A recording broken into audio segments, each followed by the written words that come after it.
बुद्धिमान व्यक्ति केवे भी यही चारोटी कथा अन्य को कहती नहीं। बंधुगण, आचार्य चाणक्य द्वारा सफल और सुखी जीवन रे बंचिबा पाई महान शत्रु चाणक्य नीति रे रचित अछि। एही ग्रंथ रे कुहा जाइतिबा तीन मनुष्यर सफल जीवन पाई बहुत उपयोगी अठे। बेले बेले आमे जना अजणा रे अन्य को कहिताउ किछि एमिति कथा काहाकू कहिबा उचित। आज आमे आपण माननकू कहिबू। चाणक्य नीति रे कुहा जाइतिबा जे बुद्धिमान व्यक्ति केबे भी काहाकू एही चारोटी कथा कहिबा उचित नुहे।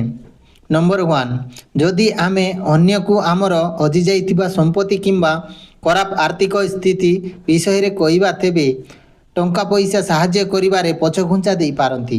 कारण जहाँ पाखरे टंका पैसा न थाए ताहार समस्ते फायदा उठाई थांते। सेतिपाई आम जीवन रे एही कथा को सबु बेले गुप्त रखिबा ही बुद्धिमान रो संकेत होइथाए। द्वितीय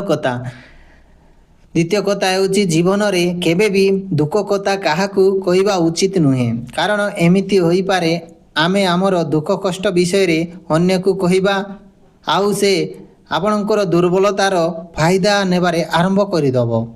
एही दुनिया रे अनेक लोक अछंती जिए अन्यर दुख देखि मजाक उड़ाई थांती। एमिति रे दुखी व्यक्तिर दुख अधिक बढ़ी जाइताए। तेबे निजर जीवनर दुख काहाकू कहिबा उचित नुहे। तृतीय कथा चाणक्य कहिचंती गृहिणी बा स्त्रीर चरित्र विषय रे अन्य को कहिबा उचित नुहे। चालाक पुरुष माने स्त्री सह जड़ित खराब व्यवहार, घरर झगड़ा इत्यादि कथा केबे भी काहागरे कुहंती नाही। कारण यही कथा कहिले समाज रे निजको अपमान हेबाकू पड़े। एहा सह लोक एही सबु कथारे फायदा मध्य उठाई थांती। तेणु निज स्त्रीर चरित्र विषय रे काहाकू कुहंतु नाही। चतुर्थ कथा चाणक्य नीति अनुଯାयी कौनसी नीच व्यक्ति आपमनकू अपमानित करे तेबे अन्य को कुहंतु नाही। कारण समाज को आमे तेबे समस्तंकर ध्यान नीच व्यक्ति प्रति न जाई आपणको आड़कू जीव। या द्वारा समाज रे मान सम्मान रे आंच आसीताए। तेणु चाणक्य नीति अनुଯାयी एही चारोटी कथा केबे भी काहाको आगरे प्रकाश करंतु नाही। दर्शक बंधु, वीडियो भल लागले वीडियोटी लाइक करंतु और चैनल को निश्चय सब्सक्राइब करंतु। वीडियो केमिति लागिला कमेंट रे निश्चय